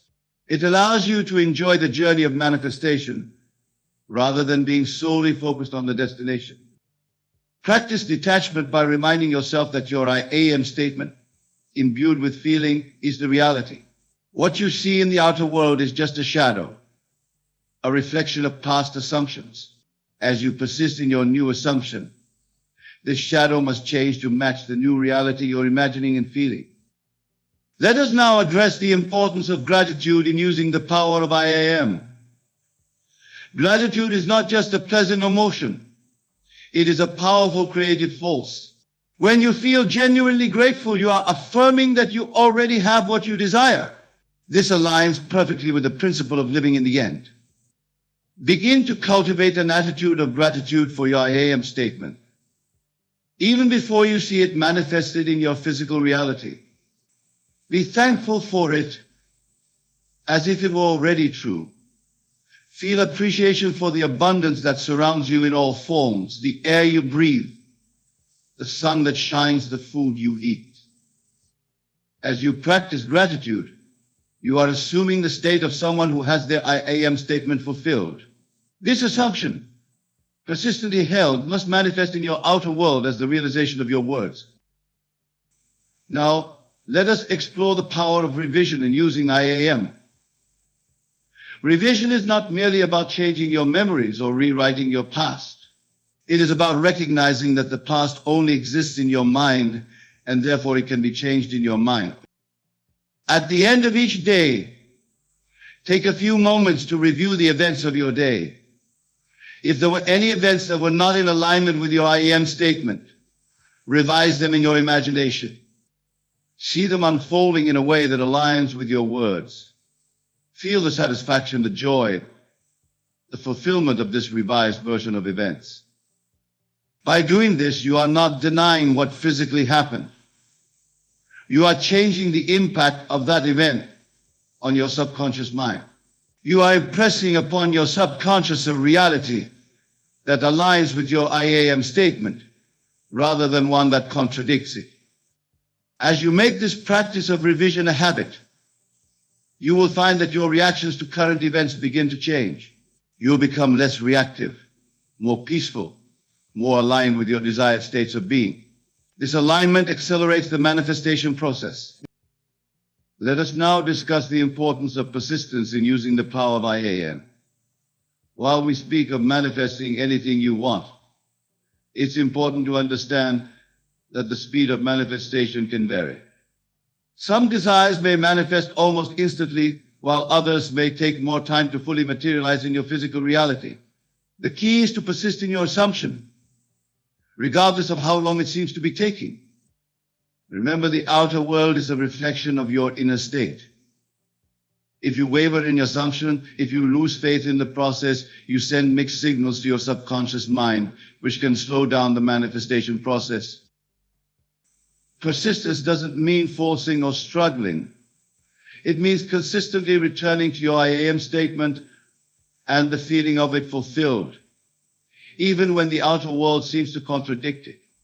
It means choosing again and again to live from the end, to embody the state of your words realized.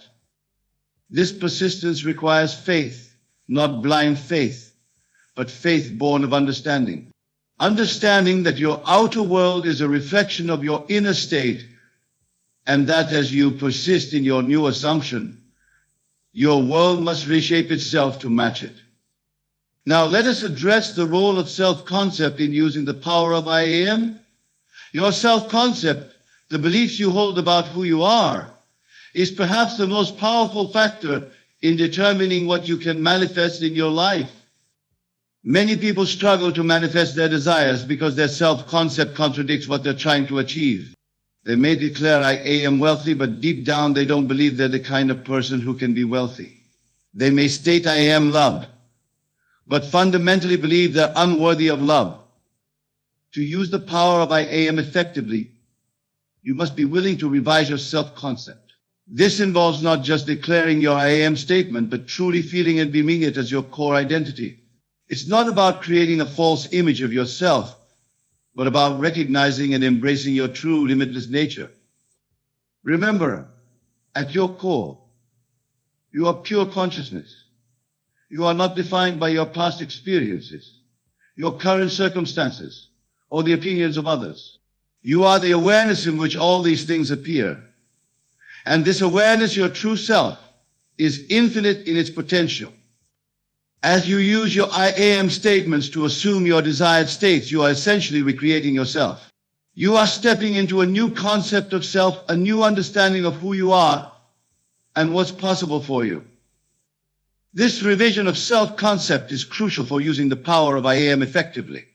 As you align your self-concept with your desires, you remove the inner contradictions that can slow down the manifestation process. Now, let us explore the role of emotion in using the power of I am. Emotion is the fuel that powers your statements. It's not enough to merely say the words. You must feel them.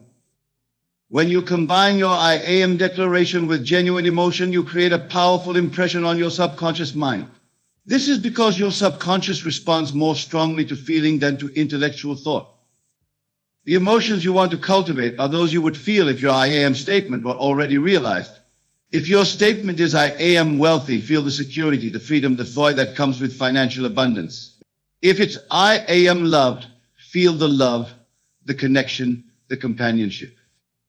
These emotions should be so real, so intense, that when you open your eyes and return to your present circumstances, you carry with you a sense of fulfillment, as if your words have already been realized. This emotional component is what distinguishes effective use of I am from mere positive affirmations or wishful thinking. When you can genuinely feel your words as an accomplished fact, you are impressing them upon your subconscious mind as a reality. Your subconscious then works tirelessly to bring this feeling into physical manifestation. As we near the conclusion of our exploration, remember this: the power to manifest anything you want lies within you. It resides in your ability to use these two simple words, I am, with understanding and feeling. The secret to manifestation is not determined by external factors, but by the intensity of your belief and the consistency of your practice. Go forth from here with this knowledge. Apply these principles in your daily life. Use your I am statements consciously and deliberately to create the reality you desire. Feel the truth of your words with every fiber of your being. Persist in this feeling, even when your senses deny it. For as you do, you are reshaping your entire world, manifesting your desires with a speed and precision that might seem miraculous to others. Remember, you are the operant power in your world. You are limited only by your ability to imagine and to feel the reality of your I am statements. Embrace this truth.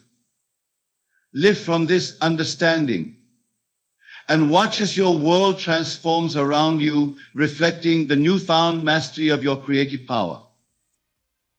Thank you.